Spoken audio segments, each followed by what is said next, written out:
Jonathan Moyo on BBC HARDtalk. Former higher education minister and now prominent government critic Professor Jonathan Moyo has appeared on the BBC's HARDtalk with a pre-recorded interview set to be broadcast Thursday morning.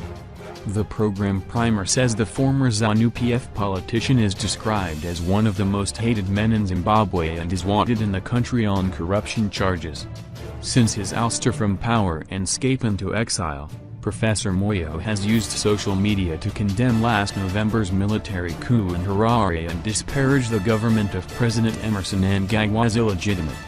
The last time he appeared on the hard-hitting program as information minister in 2015, Professor Moyo scoffed at interviewer Stephen Sacker's suggestion that then Vice President Emmerson Mnangagwa was now the heir apparent to veteran leader Robert Mugabe.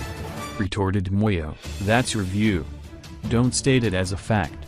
He added, he, Mnangagwa, is a vice president of the country, one of the two appointed by the president, Mugabe, to assist him to implement the president's agenda related to his pledges to the electorate.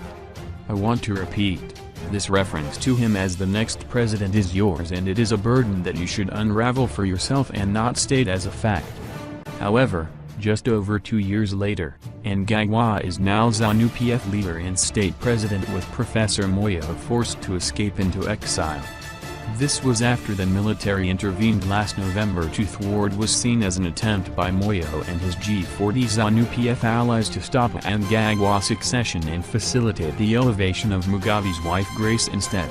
Mugabe, 93, was forced to resign under military pressure and the threat of impeachment.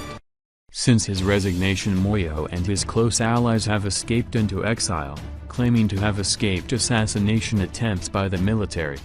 A Malawi publication this week claimed that he was in the country.